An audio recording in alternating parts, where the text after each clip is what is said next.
So this is a photo of me when I was, not a big deal, the co-captain of my high school field hockey team. I'm so proud of the fact that I used to be a jock. I bring it up at like every opportunity. I'm like, well, when I played field hockey, I have really fond memories of playing field hockey in high school. I also ran track. I learned a lot of valuable lessons from sports. I think one of the most important is just discipline and getting through, whatever actual physical challenge you're facing, knowing that it will end, but you have to go through it to begin with. And also just important fundamentals about teamwork and working on a team. And so I think those are lessons that you take with you for the rest of your life.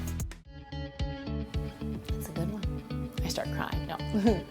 This is a photo from the series finale of The Office. I mean, where do I begin? That was a special day. That was a special time in my life. I hope I wore deodorant that day because I'm exposing everyone to my underarm. How did you capture what it was really like? How we felt, and how we made each other laugh, and how we got through the day. How did you do it? Also, how do cameras work?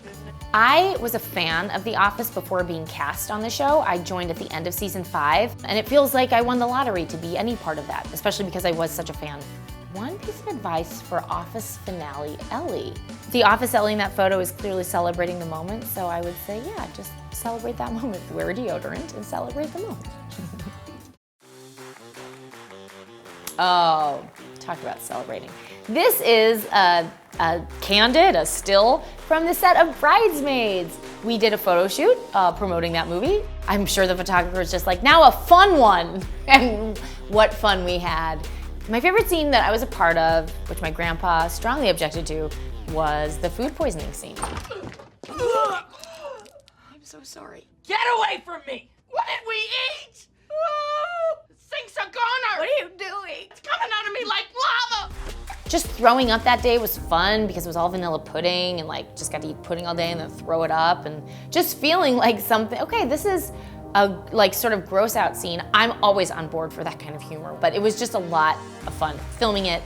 And then I think it came out really well too, although my grandpa would tell you differently.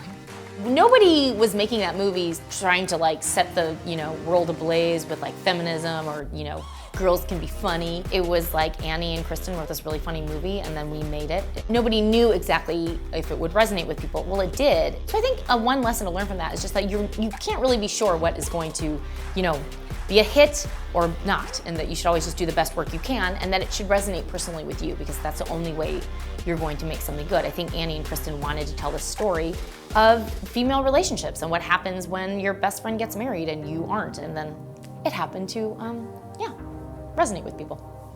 Except my grandpa. No, not on board. This is from the set of Unbreakable Kimmy Schmidt, and that's the inimitable Titus Burgess. It was such an inspiration to play Kimmy because I feel like she is a much braver, stronger, more tenacious person than I am. And so I did derive, it sounds hokey, but I derived a lot of strength from her. She does not feel sorry for herself.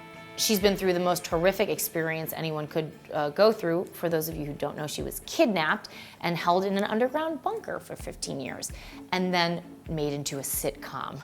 Merry Christmas, sisters. Apocalypse, apocalypse, we caused it with our dumbness. Yes, Kimmy has this mantra, just take it 10 seconds at a time.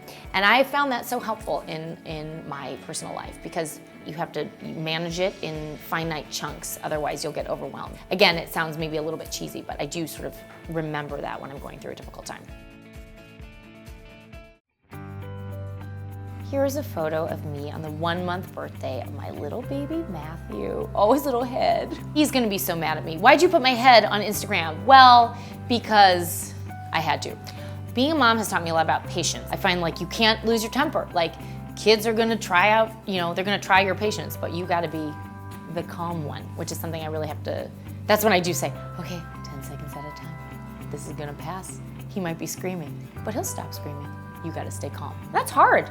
One piece of advice for the woman in that photo is just try to enjoy as much as you can these moments when they're so young. Because already my 3-year-old's like a grown man and it happened like that. So you just gotta enjoy the more tiring moments with the joyful moments. This is a photo of me taken with Tom's of Maine prebiotic deodorant. Self-care is very important to me.